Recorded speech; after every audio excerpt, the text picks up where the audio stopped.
From Los Angeles, I'm Eddie Garcia, in for the vacationing Doug Stolhand. He is Jeff Ponder in St. Louis. Thanks for joining us for another edition of the Puck Podcast. It is Monday, March the 3rd, and our first period of a three-period podcast. First period, which some of you are watching on YouTube, will recap the past week in the NHL on and off the ice. Our second period is our interview or special feature segment. This week, I'll have a chat with one of the best in the business, Aaron Portzline of The Athletic, who covers the Columbus Blue Jackets. We're going to talk about the outdoor game and the season for Columbus so far. And our third period is our fan feedback segment where we read listener emails and have our off-ice report, talk about what's going on in our lives. You can find all three periods of the podcast on Apple Podcasts, Spotify, and wherever you get your podcast. If you like what you're seeing on YouTube, please subscribe, like, hit the bell, all those good things, and be a part of our Puck Podcast TV channel. We've also got the Puck Podcast Hockey Minute, which is a quick recap of the day in the NHL. We also have Puck Podcast reaction videos and, of course, some Puck Podcast watch parties as well. But I'm Eddie Garcia. I'm a Kings fan. I've worked in sports media for over 30 years. He is Jeff Ponder, a Blues fan and one of the hosts and founders of Let'sGoBluesRadio.com, obviously covering the St. Louis Blues. He's been a longtime friend of the show, and we are happy to have him back in for a couple of weeks for Doug. Jeff, how are you? I'm great. Happy to be back. Doug, I think it was with you too originally. I'm trying to think of the first time that I was on with Doug and Eddie, and I think it was 2007. We're coming up on 20 years. You guys had a segment. It was for like your, I don't know, 2007 would have been what, your third or fourth season? I can't even remember. You had like a segment where on your anniversary show, you had listeners call in. And I just came on for like 10 minutes. And it's really funny because that was the first time I spoke with either of you. And I was actually on my way home on a road trip from seeing the Blues at the time. This is dating myself. Their AHL affiliate, the Peoria Rivermen. So that's about a 3.5 hour drive from St. Louis. And so I'm in the car with all these hungover dudes, and I get a call from you guys, and you're like, "Hey, you're on the show." And I'm like, "Everybody shut up." And luckily like half of them were already asleep. But yeah, that was my first introduction to being on the show, and look at me now. I'm a Doug Stolhand in disguise. Yeah, well, I'm much better looking than Doug. And by the way, I'm not sure about your name that you're showing if people are watching on YouTube, but Doug apparently claims he didn't sabotage my name last week when we both had Doug Stolhand on our pictures for some reason. It sounds like something he would do, but he claims he didn't do that. But this week I have my correct name, and you have Luke Robitaille's mistress, which I don't even know if I want to know what that's about. I think I'm just going to pass on that, to be honest with you. All right, let's see. Is this better? That is better. Yes. Now it says Yes. Doug Stolhand impersonator. That's much I'll better. take it. All right. I'll take it. Well, we're going to recap every game over the past 7 days, and we'll tell you about some of them in detail. Some of them will be just kind of a quick note or two. But as you well know, Jeff, the NHL trade deadline is coming up this Friday, 3 p.m. Eastern time, and the fun already started over the weekend. We had one major trade and a couple of minor deals, but we'll start with the big trade, and that was the defending Stanley Cup champion Florida Panthers acquiring veteran defenseman Seth Jones, along with a fourth-round pick from the Chicago Blackhawks in exchange for goalie Spencer Knight and a first-round conditional pick in 2026. Chicago is also retaining $2.5 million of Jones's $9.5 million contract. Jones is 30 years old in his 12th NHL season. He's played 839 career games for the Predators, Blue Jackets, and Blackhawks in his career, 97 goals and 432 points in his season with Chicago this year. 7 goals, 27 points in 42 games. He was the 4th overall pick in 2013 by the Predators. Spencer Knight's 23 years old. He was the 13th pick in the 2019 draft. He's in his 4th NHL season, career record of 22, 25, and 12. 2.76 goals against average and a .906 save percentage. This year with the Panthers, Knight was 12-8-1 in 23 appearances, 2.40 goals against average and a .907 save percentage. And the conditional first-round pick will slide to 2027 if the Panthers trade their first-round pick in 2026 before this year's draft. So there's the moving parts. Any thoughts on this deal? I know Doug mentioned last week when I brought up that Seth Jones had asked out of Chicago, He basically said if he was the Blackhawks, that tough, we're not trading you. Well, obviously they felt differently, and Seth Jones is now a member of the Florida Panthers. Well, and I'm with Doug on that. I think that, there's no need for the Blackhawks to trade Seth Jones. You're under contract, you're our guy, but they got a good deal. It wasn't like a situation where it was, I think that was more Doug's point, right? That it was like, you don't have to trade him, but he wants to be moved. And if a deal comes along that benefits your franchise, you do it. And I think this is a move that benefits the Chicago Blackhawks. As a St. Louis Blues fan, I hate this trade because I don't like Spencer Knight being on the Blackhawks. I think he is a solid goaltender. When they signed Bobrovsky a couple years ago in Florida, the question was, well, what do you do with Spencer Knight? You just signed Bobrovsky to an 8-year deal. Well, it's a tandem, and the tandem worked out fine. And, I know Knight had his injury issues, but as long as he stays healthy, Spencer Knight is a starting goalie in the NHL. He's got some hurdles with his defense in Chicago, especially now that Seth Jones is gone. It's a who's left on Chicago's defense, but there's at least you're starting to see pieces form for the Chicago Blackhawks. And I think that's the long-term goal here for Chicago. Obviously, Connor Bedard is your number one guy. You've now got a goalie in Spencer Knight, a guy who's got, I believe, 1 year left on his deal.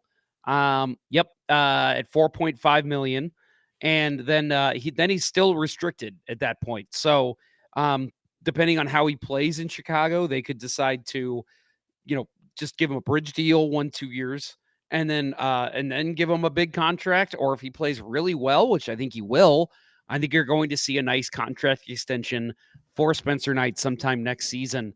But I for the Blackhawks, I think this is a great deal because it's a guy that wanted out and you ended up getting a good return. And for Florida, I love this deal for them too, because I think Seth Jones, they lost a couple pieces of their Stanley Cup blue line last year.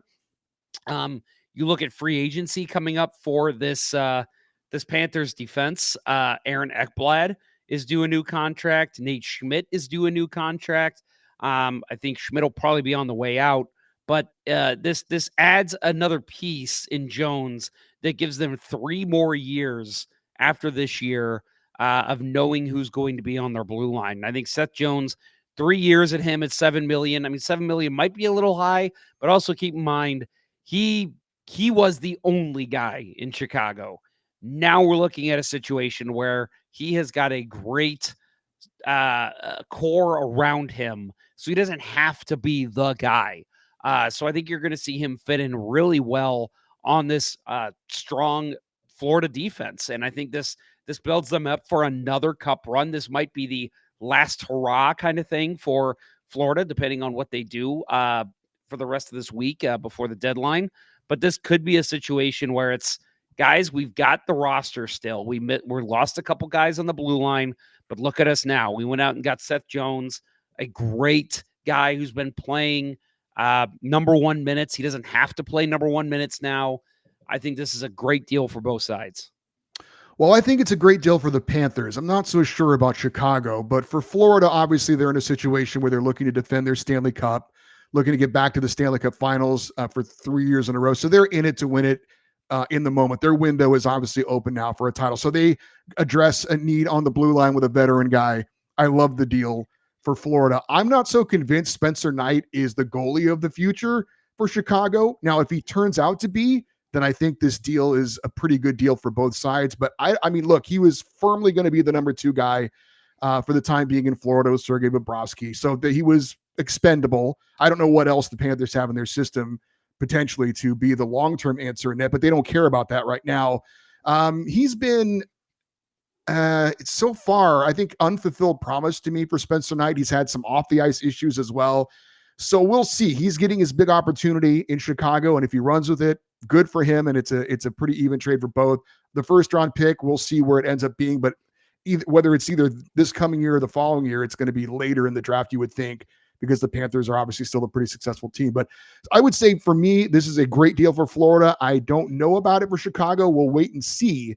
But Spencer Knight, if Chicago has found their goalie of the future, then it's a great deal for both teams. I'm not fully convinced though that he's that guy yet. He's got something to prove to me. We shall see. I've been a big Spencer Knight believer the last couple of years. Again, like you said, he's had his issues off the ice, but I think it's also a change of scenery thing. I think getting him out of Florida, he's not expected to step up and be the guy ever since Bobrovsky came in, and plus, was it Alec Lyons came in a couple of years ago and was lights out for them too. So I think now it's hey, you've got a very clear path to the number one spot. And obviously a first round pick is nice to have as well. But I just think for Chicago, getting out from under the Seth Jones deal, that's a win for them, because I think, not that it was bad. I think $7 million for Seth Jones on a good team, that's not terrible. But he's wasting away in Chicago. There's no point in having a Seth Jones on that roster. So I think for them to be able to get out from under that deal, get a first round pick, possibly get their goalie of the future, I think it's a good deal for them. We'll see. I agree. I think the upside immediately goes to Florida, but I do think that there is a possibility here that in 5-6 years we'll be saying, remember that Seth Jones deal? Chicago did pretty good on that. A couple other trades to mention. The New York Rangers shipped Ryan Lindgren and Jimmy Vesey to the Colorado Avalanche for Juuso Parssinen, Calvin DeHaan, and the second and fourth round pick in 2025. Rangers are retaining 50% of Lindgren's $4.5 million cap as part of the deal. His contract expires this summer. Lindgren's 27, a defenseman, plays 387 career NHL games, all for the Rangers. Vesey is 31 years old, a forward, played 616 career NHL games for the Rangers, Sabres, Maple Leafs, and Devils. Parson is 24-year-old center, played 126 career NHL games for the Predators and Avalanche. And DeHaan is 33, a defenseman, played 676 career games for the Islanders, Hurricanes, Blackhawks, Lightning, and Avalanche. I don't know if this signals what the Rangers are doing here. I think this is a good deal to shore up some depth for the Colorado Avalanche. The Rangers obviously getting some draft picks and maybe go ahead and clearing some space of some guys that were going to be expendable at the end of the season anyway. So I don't know if this gives us any indication as far as if the Rangers are buyers or sellers. I think that's still to be determined, but an interesting deal with a couple of players going to Colorado from New York and vice versa. Yeah, it's been hard for me to get a read on the Rangers this year. I know they've kind of shed some contracts. They got rid of Capo Caco earlier in the year. Now they're making this move to Colorado. I don't know, man. I think they're kind of in that weird limbo phase right now where they're kind of like, well, let's make some trades, let's make some moves, see what happens. Maybe it'll shore something up. Because I don't. This is a good depth move for Colorado. They're in the midst of a playoff battle right now. So I totally get this move for them. But yeah, New York, I'm having trouble understanding what the goal is. Are we looking at, okay, let's shut off some of our pieces and come back strong next year after free agency when the cap goes up? Are we, tanking this year? I don't know what they're doing. If they're still planning on going for it and freeing up some money so they can make a big move at the deadline, I have no idea. I guess we'll wait and see about a week. Also, the Nashville Predators sent veteran forward Gustav Nyquist to the Minnesota Wild for a 2026 second-round draft pick. Nashville is also retaining 50% of his salary. It's the final season of a 2-year, $6.37 million contract for Nyquist, who's going to be a UFA at the end of the season. He's 35. He's played 841 NHL games for the Red Wings, Sharks, Blue Jackets, Wild, and Predators. Played 3 regular season games and 6 playoff games for the Wild in the 2022-23 season. So he was a deadline pickup before them. I guess they know what he's all about, so they're giving it a go again. But Gustav Nyquist, veteran forward, joining the Minnesota Wild. Well, and the Wild have just a slew of injuries to their forward depths right now. Kaprizov, Eriksson Ek, both out right now. Short term, I think, but still. So, he kind of gives you that buffer right now. Plus, he's an added punch in the playoffs. Like you said, they know what they're getting in him. I like the acquisition for them. But man, Nashville, For me as a Blues fan, I love it. Don't get me wrong. But, looking at what they did in the summer, and now it's like they're on trade away everyone mode, which we all knew was coming. It's just so crazy. Like, where do they go from here? They traded Askarov, one of their one of the biggest prospects in the NHL. They traded him off. Now we're talking about, can they move O'Reilly? What do they do with Stamkos in March or so? It's a mess down in Nashville. I do not envy their fan base right now. Is there anything? So those were the trades that we've had so far. Certainly, there's going to be a ton more coming up, we think.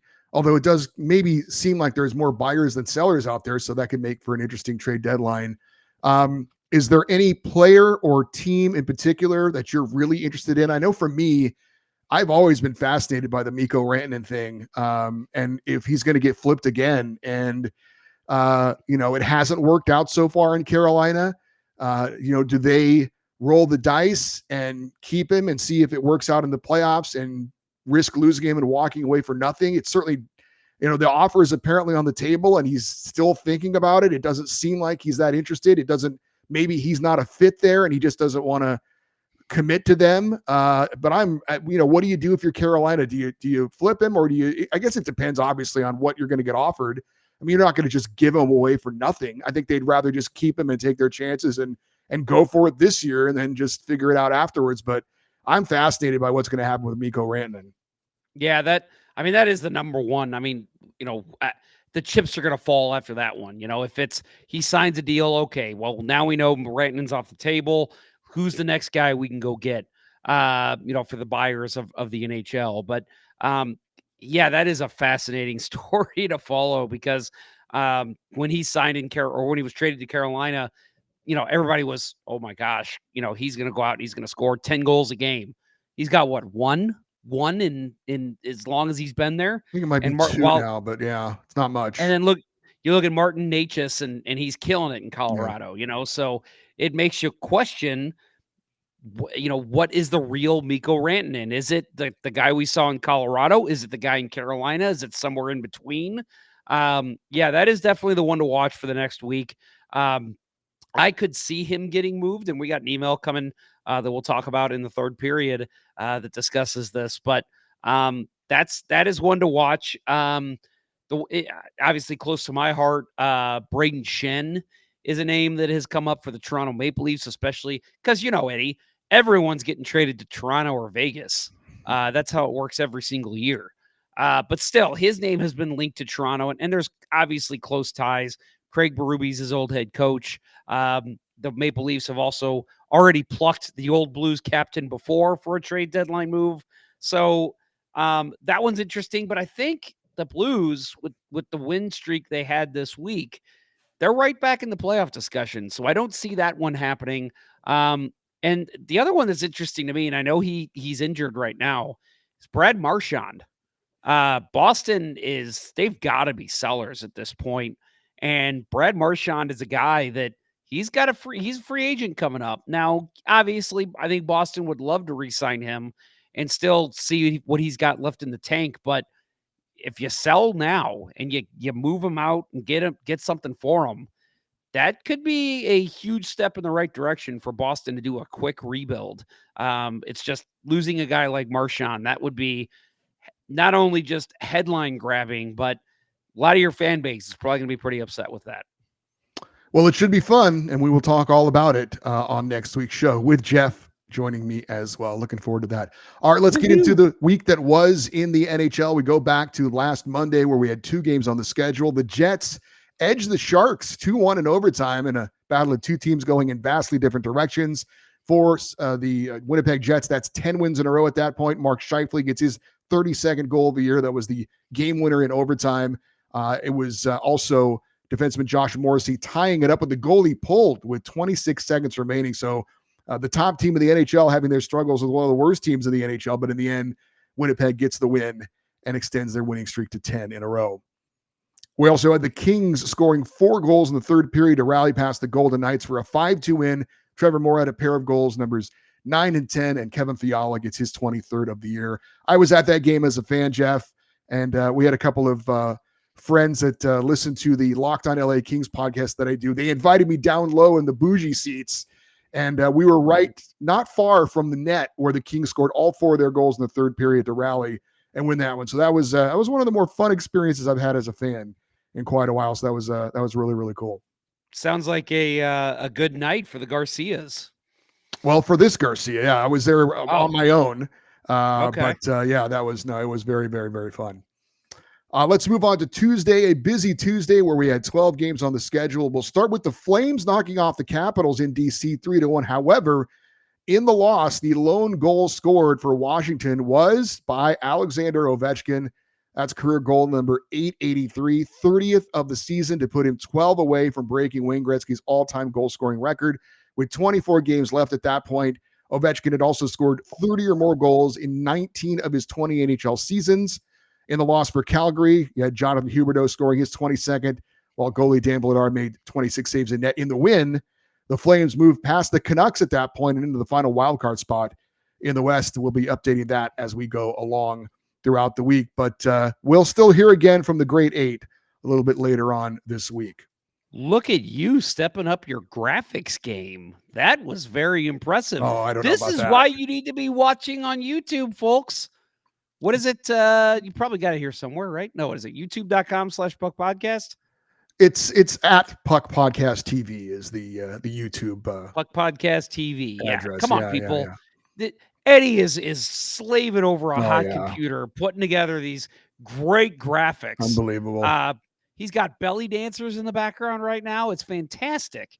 There's a guy spinning plates. It's so cool. We spared no expense. Expense. Maple Leafs got by the Bruins 5-4 in overtime. Mitch Marner's second goal of the game was a breakaway in overtime to win it. He had that was goal 17 and 18 on the season for him. Toronto was down 3-0 when Pontus Holmberg tied it up with 46 seconds left with the goal he pulled. Leafs had won 6 of 7 at that point. In the loss for Boston, David Pastrnak had a pair of goals, numbers 29 and 30. He was riding a 15-game point streak, but the Bruins had lost 4 in a row. I hear Mitch Marner knows something about scoring big overtime goals. He had one recently, I think, that was fairly important.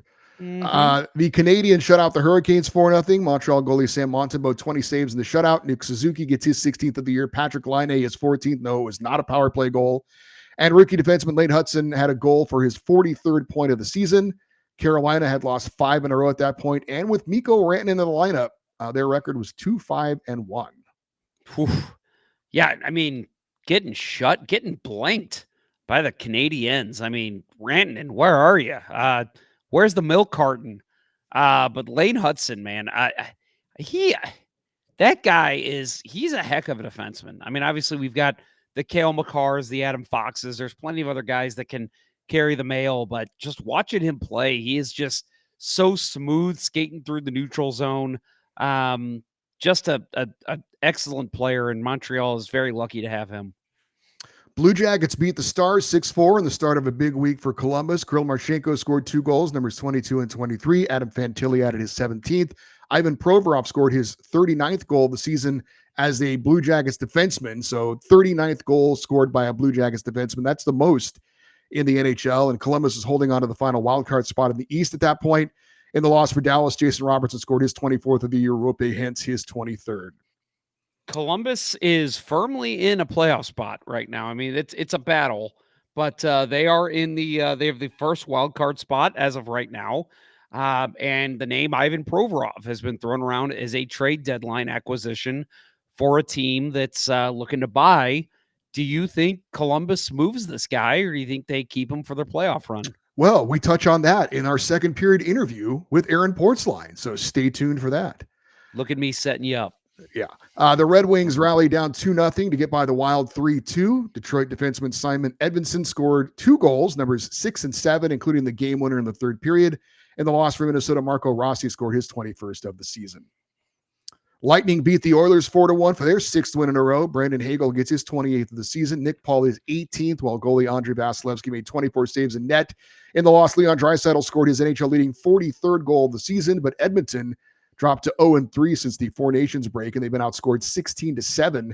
Oilers have dropped to third place in the Pacific Division at that point. Rangers knocked off the Islanders 5-1 on Long Island. Johnny Brodzinski had 2 goals, numbers 5 and 6. JT Miller gets his 14th, while Igor Shesterkin made 36 saves in net. Panthers handled the Predators in Nashville 4-1. Sam Bennett scored his 16th of the season, while Jason Sordiff scored his first career NHL goal. Spencer Knight, in what would be his last start for the team, made 18 saves in net in the win. Florida would not have Matthew Tkachuk in this game with a lower body injury, groin injury he suffered in the Four Nations faceoff. Now, head coach Paul Maurice said at the time that Tkachuk was out near term. However, the team later placed him on long-term injured reserve, and I'm guessing they will magically have him back for the playoffs, which Yeah, I don't like the rule. I don't like that the NHL allows this, but I don't blame any team that takes advantage of this rule. And I absolutely think the Florida Panthers are doing the right thing. Rest up Matthew Tkachuk for the playoffs and have some extra money to spend at the deadline. Yep, I agree. They can afford it. By the way, for those of you not watching on YouTube, another graphic just popped up. Justin Sordiff, he's only 893 goals away from tying Wayne Gretzky's That record. was only a graphic in your head, Jeff. That was actually not one that I put up there. Oh, I'm having fever dreams of Puck Podcast. Yeah. The Sabres down the Ducks 3-2. Buffalo scored all their goals in the third period to pull out the win. Alex Tuch scored his 20th, JJ Peterka his 16th, and Henry Jokiharju gets the game winner. Ducks are playing without Trevor Zegras, who was serving game 1 of a 3-game suspension for his hit to the head of Detroit's Michael Rasmussen. I can't believe that Doug said on last week's show he didn't think Zegras would get suspended. I absolutely knew he would, and I was right and Doug was wrong. 100%. I thought Doug was on drugs when he said that. Was he on drugs? He had his Ducks goggles on a little bit too tight, apparently, when watching the replay of that hit, because it was blatantly to the head and very late. Flyers roll over the Penguins 6-1. Owen Tippett gets his 17th. Tyson Forrester his 16th, while Bobby Brink had a 4-point game with a goal and 3 assists. The Blues, Jeff's team, roll over the Kraken 7-2. Zach Bolduc with a pair of goals, number 7 and 8. Jordan Kyrou gets his 24th. For Seattle, Jaden Schwartz gets his 19th, while goalie Joey DeCordell had 5 goals on 21 shots before being replaced by rookie Nicholas Coco, who made his NHL debut. Nikki Coco, the hot new pop artist here in the United States. Make sure you check out his new track with Nicki Minaj. It's great. It's called Goalie Pop. No, this was for the Blues. They needed this. This was a catch-up bottle type game where it was they have been first of all, they played really well since the break, but they just could not score goals for weeks. And finally, the catch-up bottle started pouring out, and Jordan Kyrou had a first goal that was just beautiful. And Zach Bolduc is a guy that the Blues are expecting big things out of in the future. Finally, we're starting to see this team come together a little bit more. They had a chance tonight, which we'll talk about later, to get into a playoff spot for the first time all season. Did not happen, but they're starting to build something, and it's getting exciting. But yeah, this 7-2 game, Joey DeCord, one of the best statistical goalies in the NHL this year, and the Blues just tore Seattle apart. Seattle did not look like an NHL team in this game. The defense was awful. The Blues scored some of their prettiest goals of the year, but that was purely because there was no sticks in lanes, and the Blues could just pick them apart. So if you're Seattle, you're not happy with the way this game is played, but as a Blues fan and for the St. Louis Blues, this was a monster game that they absolutely needed to get the offense going. One more game finally on Tuesday. The Utah Hockey Club edged the Blackhawks 2-1. Clayton Keller gets his 21st of the season, while Lawson Krause netted the game winner in the third period. Goalie Kirill Vomilka, 21 saves in net. Wait a minute. Seth Jones scored in this game? I didn't say that. Well, he did, though. He did? How is that possible? Chicago and Utah and Seth Jones scored. I don't get it. Let's move on to Wednesday, where we had 3 games on the schedule. The Jets extend their franchise record winning streak to 11 in a row with a 4-1 win over the Senators in Ottawa. Kyle Connor gets his 31st of the year. Mark Scheifele's empty netter was his 33rd of the season, and Connor Hellebuyck made 23 saves in net for his NHL-leading 36th win of the year. Winnipeg leads the NHL with 42 wins and 87 points. Brady Tkachuk still out for Ottawa in this one as they had lost 5 in a row at that point. Man, Winnipeg just on an absolute roll.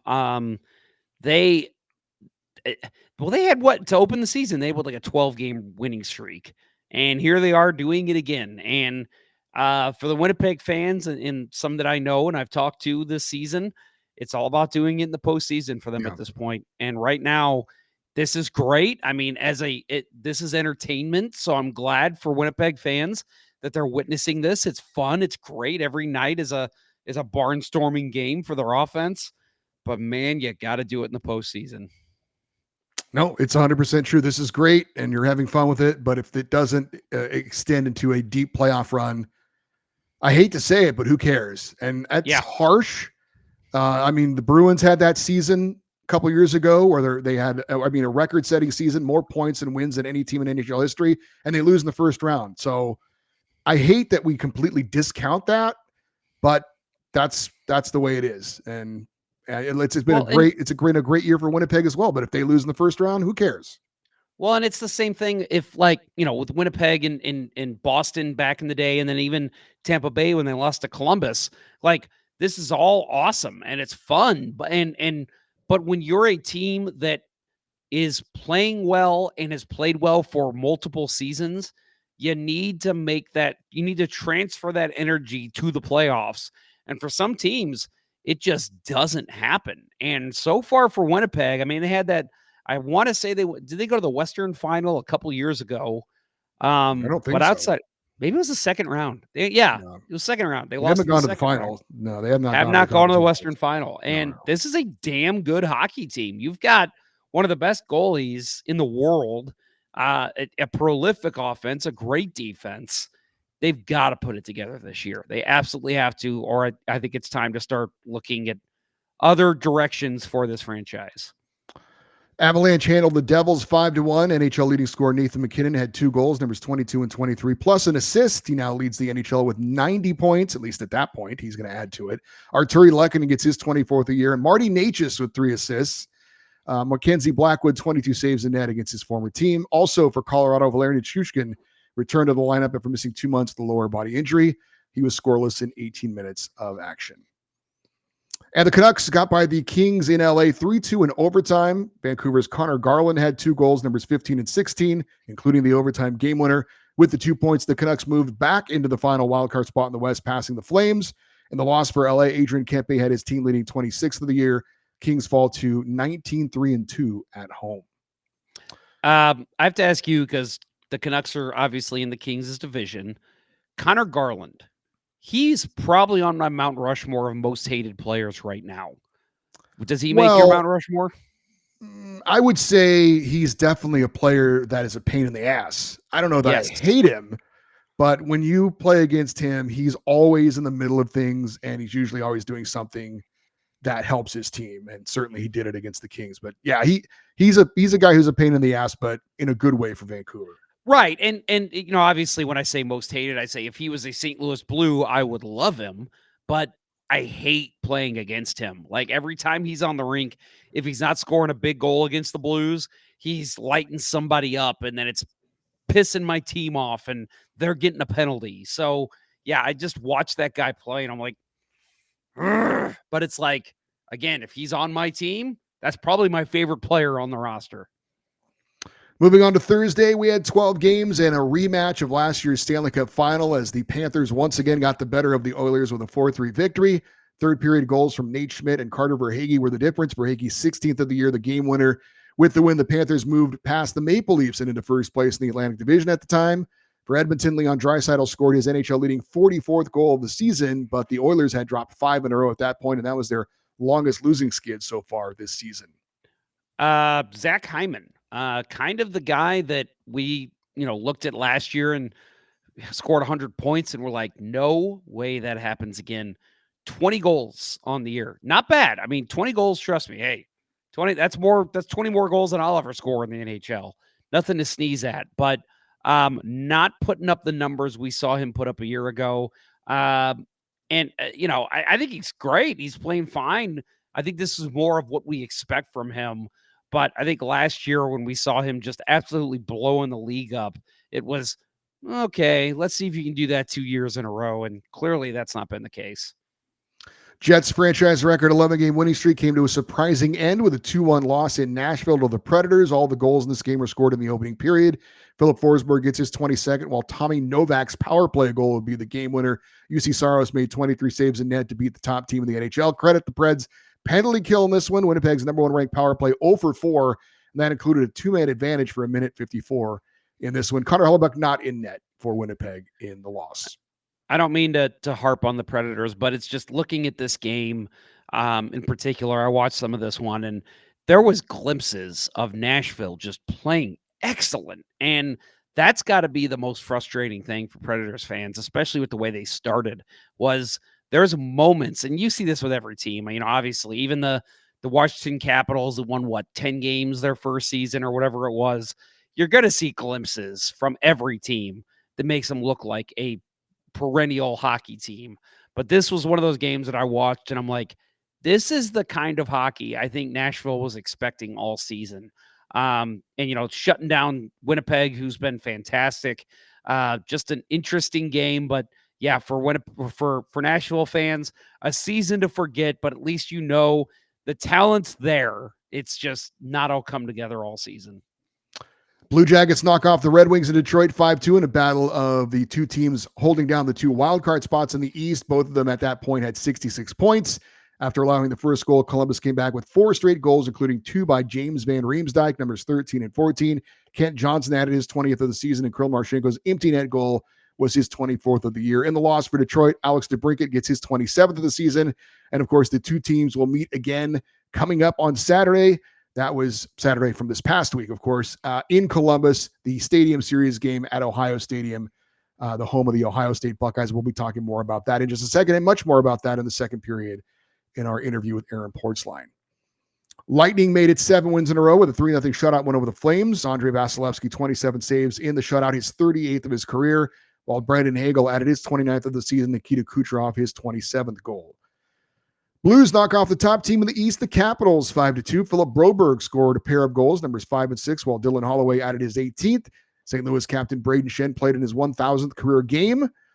You might remember, by the way, Broberg and Holloway, the two players that the Blues were able to get from the Oilers when they signed them to offer sheets this offseason. They both come through in this win. As for Washington star Alexander Ovechkin, did not score a goal in this one, remained 12 away from Wayne Gretzky's record with, at that point, 23 games left in the regular season. Yeah, you mentioned Broberg and Holloway. I think you even actually had me on maybe over the summer, and we talked about what they could mean. I had no idea that they were going to be as impactful as they've been. Dylan Holloway, I believe, is number 2 on the team in goals and points. Every single night that he gets a point, it's another career high for him. And then Philip Broberg has just been a staple on this defense. At times has played on the top pairing with Colton Parayko and has never looked out of place. He would be there now if it wasn't for the Blues acquiring Cam Fowler. Just a absolutely unbelievable signings by Doug Armstrong to bring those two guys in and handicapped Edmonton to where they couldn't sign those guys. And I know our friends north of the border are going to say, oh, they didn't fit into the long-term plans anyway. Look at the way they're playing right now. Tell me that wasn't what Edmonton thought they were getting when they drafted them. Dylan Holloway, and when they both signed too, it was, okay, they're not going to be able to live up to the contracts they signed. This is a move to get them on the roster, and then later they'll sign them to deals that make more sense. Dylan Holloway is making, he's at 20 goals and he's making 2.2 this year. Unbelievable. He is exceeding the contract he signed. Philip Broberg, I think he's number 3 on the team in time on ice. He's been insanely good. Plus he's adding to the offense. So these two signings were strokes of genius from Doug Armstrong. And these two guys are staples for the St. Louis Blues now. Yeah, I think the Oilers knew that was a move that was going to hurt them. Certainly their depth now and going forward. And I think they knew. The Bruins lost their 5th in a row, losing at home to the Islanders 2-1. Ilya Sorokin made 38 saves in net, while Kyle Palmieri's 18th of the season was the game winner as New York snapped their 4-game skid. In the loss for Boston, David Pastrnak did score another goal, his 31st of the season. Hurricanes down the Sabres 5-2. Carolina jumped out to a 3-0 lead in the first period with Mikko Rantanen scoring his 27th goal of the year. He also had an assist. Seth Jarvis scored his 23rd. Sebastian Aho his 21st. And Taylor Hall scored his first as a Hurricane. In the loss for Buffalo, goalie Ukko-Pekka Luukkonen was pulled in the first period after giving up 3 goals in 8 minutes. Alex Tuch scored his 21st of the season. Utah Hockey Club down the Wild 6-1. Clayton Keller had a 5-point game with a goal, his 22nd, and 4 assists. Dylan Gunther also scored his 22nd, and Logan Cooley his 17th. Kirill Melka 15 saves in net in the win.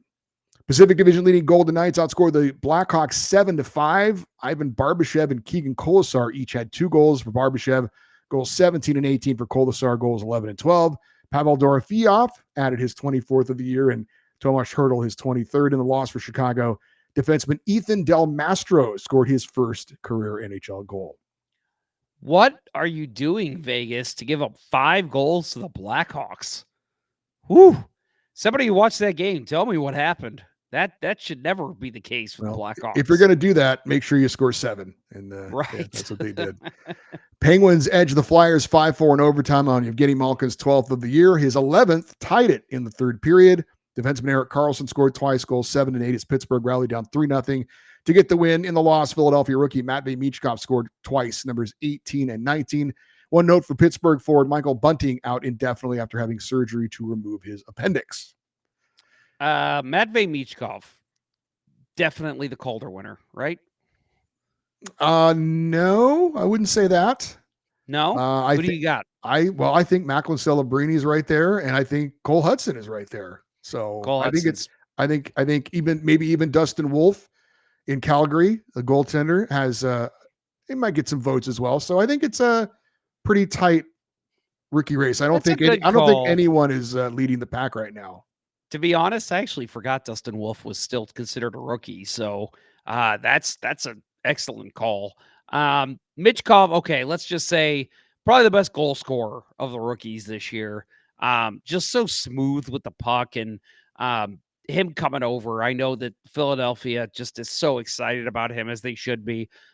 Just an unbelievable hockey player. I have a friend that has never been to a hockey game before, and I remember if it was this game or if it was another, but she'd never been to a game, and she texted me the next day and said that whoever that Michkov is, I hope they keep him forever. And I was like, I think Philadelphia all will agree with you on that because he's a heck of a hockey player. Canadians beat the Sharks 4-3 in overtime on Cole Caulfield's 28th goal of the season. Nick Suzuki had a pair of goals, numbers 17 and 18. With that win, Montreal snapped an 8-game home losing streak to San Jose, which is interesting. Meanwhile, the Sharks are riding a 7-game losing skid. And the Ducks down the Canucks 5-2. Anaheim fell by 2-0 in the first period, then scored 5 unanswered goals. Frank Vatrano gets his 18th, Troy Terry his 17th in the win. On to Friday, 3 games on the schedule. You had the Maple Leafs edging the Rangers in New York 3-2. Matthew Knies scored the game winner in the third period, his 22nd of the year. William Nylander added his 34th of the season as the Leafs improved to 4-0 since the Four Nations break and moved back into first place in the Atlantic Division in front of the Florida Panthers. Stars beat the Kings 6-2. Logan Stankoven, a pair of goals, numbers 8 and 9. Jason Robertson gets his 25th. Matt Duchene his 24th. This was the Stars' first home game since February the 2nd. They had started a road trip, then went to the Four Nations break, then came back and played some more road games before finally getting to go back home. How are you enjoying Warren Fogle on your LA Kings? Well, it's a very random question, but I will give you an answer, and that is I think he's fantastic. I liked the signing in the offseason. I thought he was their best offseason addition. Actually, Joel Edmondson's been a little bit better than I thought. Former Blue for you there, but no, Warren Fogel's been great. Just comes with a lot of great pace. Really hustles all over the ice. Can kind of do a little bit of everything. So yeah, he's been great. Yeah. Why did you ask? Why that was just random. Well, he scored in this game. Okay. That's one, but okay. I that's a guy that I feel like he bounces around. He's one of those guys that it's like every year he's on a new team, but he always produces. He's always like every year you look at his stats, they're consistent, 17, 18, 19, 20 goals. And it's just, he's always going to be able to put the puck in the net, and he's very responsible defensively. I really have always kind of gravitated to him and thought he was a solid player. And I was really hoping the Blues were going to maybe look at him over the summer. But yeah, speaking to somebody who's watching him every game he plays, I figured, I wonder what Eddie thinks of Mr. Fogel. Yeah, he's one of those guys, that would be like a really, really good third line player that any team could really use a guy like that. So yeah, definitely never going to be a star, but a guy that just is really consistent and, it drives the play, that kind of a guy. Goes to the net, has a little bit of skill, good, solid player. Okay, I'll stop asking you questions now. No, it was just a little random. The Avalanche down the Wild 5-2. Ross Colton, a pair of goals for Tampa Bay, for Colorado, his former Tampa Bay Lightning player. For Colorado, goals number 14 and 15 for him. Valeri Nichushkin gets his first goal since coming back from injury, his 12th of the season. And Nathan McKinnon had an assist to give him 91 points, which leads the NHL. The win moved Colorado into a tie with Minnesota for third in the Central Division. On to an always busy Saturday where we had 13 games on the schedule, and we start with the outdoor game in Ohio at Ohio Stadium, the home of the national champion Ohio State football team. And this one was, I thought, quite a show. A pretty good game as well, as the Blue Jackets knocked off the Red Wings 5-3 in front of 94,751 fans. Game was tied 3-3 when Justin Danforth scored the go-ahead goal in the third period, just over 2 minutes to go in regulation. Dmitry Voronkov gets his 20th of the year in the win. In the loss, Alex DeBrincat, 2 goals for Detroit, goals 28 and 29 on the season. Columbus actually took over the number 1 wildcard spot in the East from Detroit with that victory. We're going to talk a lot more about this game with our second period interview with Aaron Portzline, but I thought it was a great game. I thought the atmosphere was amazing. I love the uniforms for both teams. The Red Wings helmets were very cool. I really loved how they really meshed football with hockey in this one. They embraced where they were in that historic football stadium. If you don't know, Ohio State, one of the classic college football programs in the country. And, oh, by the way, the defending national champions this year. They have an iconic thing they do before every home game where the Ohio State marching band comes out and they dot the I. They spell out Script Ohio, and then the tuba player comes over and dots the I. They did it on the ice in a smaller version than they usually do for the football game before that. And there was members of the football team on hand with the championship trophy. I thought it was really cool how they meshed college football history with the Blue Jackets as well. I thought it was kind of the best of both worlds.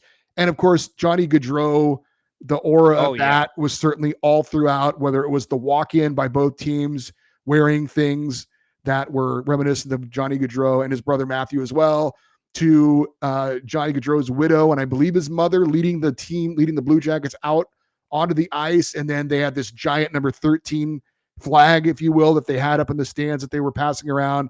So it was I thought Columbus did a great job hosting this event. Kudos to the Blue Jackets. And it was very cool to see in this special season for them. And, a season that nobody kind of saw coming, for them to have this kind of marquee event and be on display for kind of the entire hockey world as well. Good for them. Something that they've probably wanted for a long time. And I thought it was a great atmosphere, great game. Awesome job by the Blue Jackets. So I'll say that Columbus is about a 7.5, 8 hour drive here from St. Louis. And it is commonplace that for every game that the Blues play in Columbus, which is once a year now, there's a large contingent of Blues fans that go up and try to storm the crowd. And everyone who's ever gone has told me that you got to go see a game in Columbus, that their fans are nuts. They treat it like college football, and it's just an excellent atmosphere. Everyone has fun, and you definitely could. It was palpable with this game on Saturday. You mentioned the walk-ins. I loved the Red Wings paying tribute to Gaudreau. They wore all the different jerseys he's worn in his career as they walked in. The Blue Jackets dressed like Johnny Gaudreau would dress before every game. Just everything was so cool with that. Give me a marching band in hockey every freaking day. I mean, that was just like every stoppage, you'd hear the band going, and it's just this is awesome. Like I just loved that. I think it sounded so cool. And again, like you said, it's an iconic college football stadium. So like you kind of expect it, and they delivered. They did everything that you would hope they would have done with this game. And yeah, Detroit, they were an excellent guest. Again, them kind of paying tribute to Johnny Gaudreau too was very cool. Um, Patrick Kane, was this when he scored his 400th? If he did, I didn't have that. That's a. I will pull that up very quickly and I know look. I know James Van Riemsdyk played in his 8th outdoor game in this one for the Blue Jackets, which is the all-time record. And I think Patrick Kane played in his Oh, 7th. So those are your two way off. all-time He's got. leaders. I don't know why I thought he scored his 400th. He's at 486, so he's well over 400, which is insane. But yeah, Kane score, one of the greatest American players. Say what you will about him, one of the greatest American-born players of all time. Of course, he's going to score in a big game like this, outdoors in one of America's greatest football stadiums. Just an excellent game overall. It was just so much fun to watch, and like you said, dotting the I was so cool, seeing it on the ice. And again, man, the marching band sounds. I could hear that all day for a hockey game. The Lightning won their 8th straight. They picked up a 3-1 win over the Capitals. Brandon Hagel scored his 30th of the season. He's having a heck of a year for Tampa Bay. In the loss for Washington, though, Alexander Ovechkin gets career goal number 884, his 31st goal of the season. Now 11 away from breaking Wayne Gretzky's all-time goal-scoring record. 22 games left in the regular season. However, the Caps had lost a season-high 3 in a row. Oh, my God, 3 losses in a row for the Capitals. It tells you how good their year has gone. But the Ovechkin tracker has the Great 8 breaking the record on April 4th against the Blackhawks. That would be game number 76 of the 82-game regular season. We'll see. Doug had been pretty down on Ovechkin doing it this year, and then he kind of changed his tune last week when Ovi got the hat trick. But it looks like it's going to go right down to the wire. Again, 11 away from breaking the record, and I think they've got 22 games left. So I think he's going to need a couple of multi-goal games, I think, but it's going to be fun. It's going to be fun down the stretch. I'm just glad the Blues are done playing the Capitals because I feel like we're going to see Ovechkin from his rookie season. He is going to be all over the ice. He wants to do it this year. Imagine what it would be like for him to, either come within 1 goal of tying it or tying it, and then all of a sudden the season's over. And it's like, oh, you got to wait all summer to try and pick it back up. He doesn't want to do that. So I think he's going to be on a tear.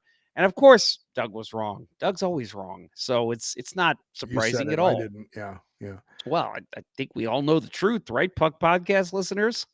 The Oilers beat the Hurricanes 3-1 to snap their 5-game losing skid. Calvin Pickard in net, 35 saves.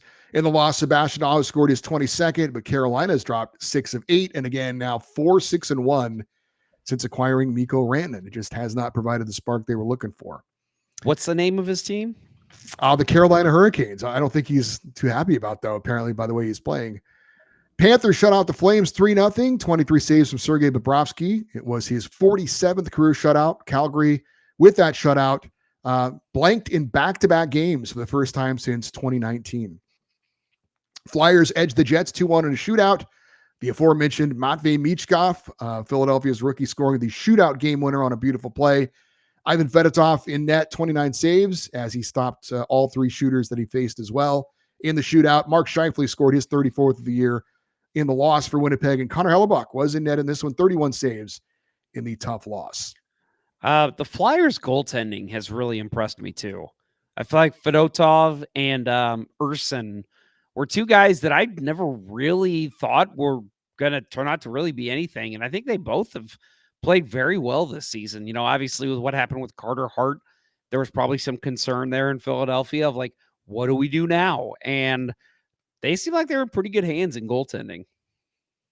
Canucks lost to the Kraken 6-3, up 3-2 in the second. Vancouver allowed 4 unanswered goals. Eli Tolvanen scored 2 of them for Seattle, numbers 17 and 18. Oliver Bjorkstrand gets his 16th. In the loss, Philip Hedl gets his 13th. Flames' loss means that the Canucks remained in that final wildcard spot in the West.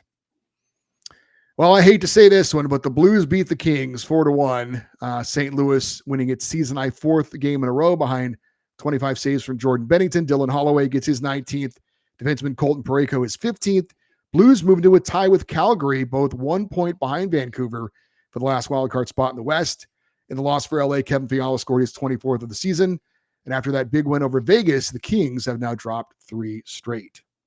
Yeah, this was a well, for me it was a fun game, maybe not for you. Not for me. No. But yeah, I mean there's the Kings are such a interesting team to watch because they got guys that can really put the puck in the net like Kevin Fiala. And the Blues I think did struggle, especially in that first period, to try and weather kind of what LA was bringing because they played, was it the night before, right, with Dallas? Yeah. And so it was, what are we going to get? Are we going to get a tired team? We're going to get a rejuvenated team. And they came out flying, but St. Louis handled them well. And Jordan Bennington played very, very well. He's been great since coming back from the Four Nations face-off. We'll talk about Joel Hofer in the next game here in a minute, but he's been great. So I think the Blues are going to try to ride Bennington's hot hand as much as they can. And yeah, like I said, the offense is starting to click. So for St. Louis fans, this is a very exciting time of the season. Very weird that the Kings and Blues had not played all season. And now, at least for LA, they're playing St. Louis in 3 of 4 games. So they played them in St. Louis. The Kings are then playing in Chicago. They're going to return home, and then they're going to play the Blues back-to-back games in LA. So same here. Very odd. It's Saturday, yesterday, whatever, against the Blues and Kings. And then the Blues played Sunday in Dallas, and then 2 games against the Kings. And it's so quirky. I know there's a lot of like things that happen like that, and it's kind of interesting, but it's like, I mean, the Blues, they just played their first game of the season against Colorado a couple weeks ago. And I'm like, that's our division rival. How are we not seeing them sooner in the season? So things like that, the quirky schedule, it makes it fun, but it's also kind of annoying sometimes. Devils beat the Utah Hockey Club 3-1. Nico Hischier gets his 25th of the year. Nico Dawes in net had 24 saves for New Jersey.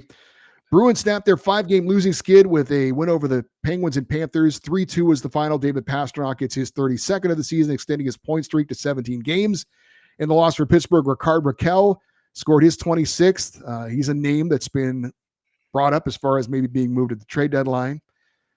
You had the Senators handed the Sharks their 8th straight loss while also snapping a 5-game losing skid with a 5-3 win. Brady Tkachuk played his first game since the Four Nations face-off. He scored a goal, his 22nd. Tim Stützle his 19th. In the loss for San Jose, Tyler Toffoli gets his 22nd of the season.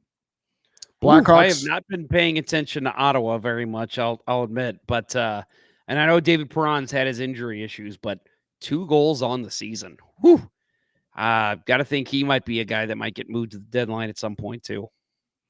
Blackhawks snapped the Ducks' 5-game winning streak with a 6-3 win in Anaheim. Ryan Donato, a pair of goals for Chicago, numbers 20 and 21. In the loss for the Ducks, Leo Carlsson had 2 goals, numbers 12 and 13. Islanders took care of the Predators 7-4. Brock Nelson, who could be on the move at the deadline, had 2 goals, numbers 18 and 19.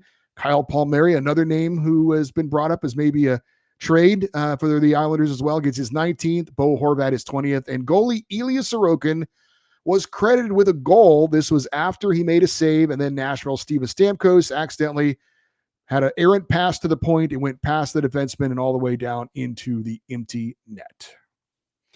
I've done this before as a defenseman. I received the puck at the blue line. I mishandled it, and I went to shovel it back to the goalie so it didn't cause a breakaway, not realizing that there was a delayed penalty that had just occurred, and the puck went all the way into the net. And it was like 2 minutes left, and that tied the game, and they ended up winning in overtime. And so I did not hear the end of it from my team. And I just thought, where was the goalie? Why wasn't the goalie in the crease? And they're like, because there was a delayed penalty. And I'm like, well, I don't care. Goalie should be back there. It's his fault.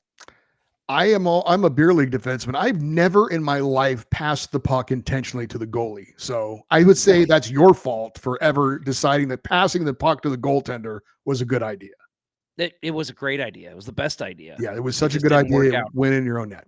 The Yes. Canadians won their season high fourth in a row down in the Sabres 4-2. Cole Caulfield scored his 29th of the season. That's a new career high for him.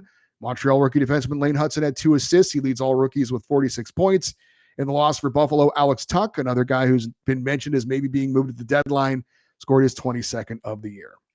And an empty net goal from Jake Evans, who's another guy that apparently might get moved at the deadline. So lots of names getting floated around from teams that it almost feels like there are more players than there are teams that are willing to buy. Well, we'll see about that. Finally, on Sunday, we had 6 games. The Maple Leafs outlast the Penguins for a 6-5 overtime win in Pittsburgh for their 5th win in a row. William Nylander gets the game winner in sudden death, his 35th of the season. Matthew Nyes gets his 23rd. Austin Matthews his 22nd. In the loss for Pittsburgh, Rickard Rakell, 2 goals, numbers 27, 28. And Sidney Crosby gets his 19th of the season. He also had 2 assists to pass a couple of legendary names. He passed Bobby Hull for 18th on the all-time goal scoring list, and he passed Gordie Howe for 10th on the league's all-time assist list. Who? I've never heard of those guys. They're pretty good. You should look them up. They were? Okay, I'll try. The Wild got by the Bruins 1-0. Philip Gustafsson, 28 saves in the shutout for Minnesota. Frederick Gaudreau scored the only goal of the game. Gustav Nyquist made his Minnesota debut. No points, 16 minutes, 57 seconds of ice time. For Boston, Jeremy Swayman, 21 saves in the tough loss. Bruins have dropped 6 of 7, and they did not have captain and leading scorer Brad Marchand in the lineup due to an upper body injury. Of course, his name is, as Jeff had mentioned earlier, I mentioned as somebody that could move it at the deadline, but if he's injured, that certainly could complicate potential trades. So this was for TNT. This was their second game of a triple header today. And you know that they went into this game thinking, we got Marchand, we got Kaprizov. Yep, all injured. So it was a nice win for Minnesota. I liked their game. Gustafsson's been great in goal for them this season, obviously. But for them to kind of edge out that win 1-0 over a Boston team that is really struggling to find wins, I thought it was a very nice win for Minnesota. Hurricanes edge the Flames 2-1 in overtime on a Sebastian Aho goal in sudden death. Carolina goalie Pyotr Kochetkov, 15 saves in net in the win. In the loss for Calgary, Nazem Kadri picked up his 21st of the year. The Flames also get a point for the overtime loss, and that pulled them even with Vancouver for that final playoff spot in the West. And the playoff race is, I mean, every year there's one of the conferences has a great race to watch. And man, I mean, both right now, it's been very impressive to watch. And this Western Conference playoff battle, if you were to tell me that everything would reverse by the end of the season, I wouldn't even be surprised. The Minnesota has dropped out and St. Louis has gone in and the Kings have dropped out and the Ducks are in. Like, that would not surprise me one bit. There's so much disparity right now in this conference. Yeah, I don't know about that Ducks thing you were talking about. That sounds pretty crazy to me. The Stars doubled up the Blues 6-3 behind 4 power play goals and a hat trick from Wyatt Johnston.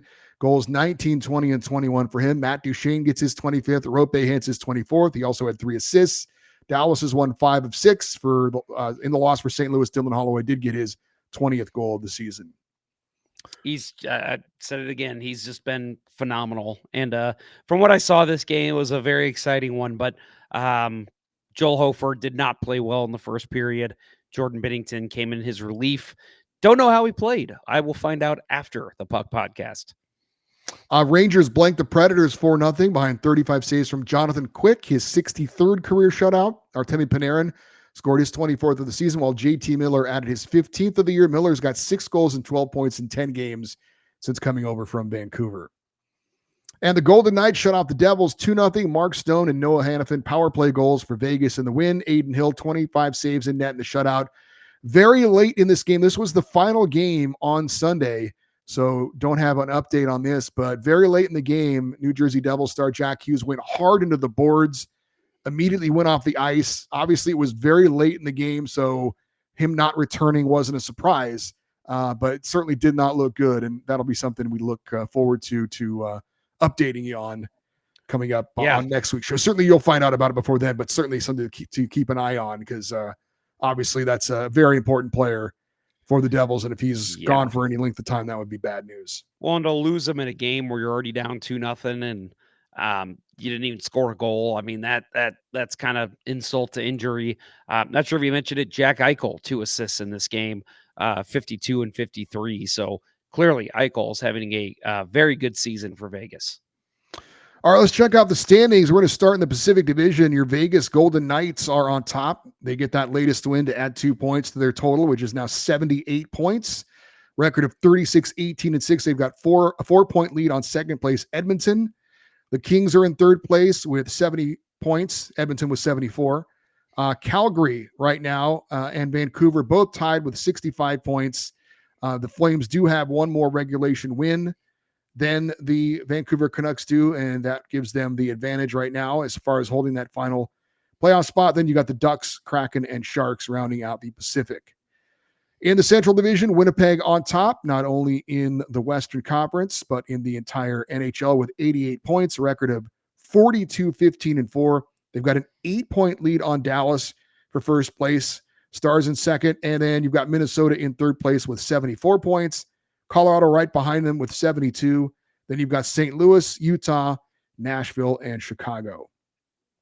Over in the East, we'll start in the Atlantic, where Toronto's the top team. Record of 38-20-2 for 78 points, a 1-point lead over Florida, who's in second place with 77.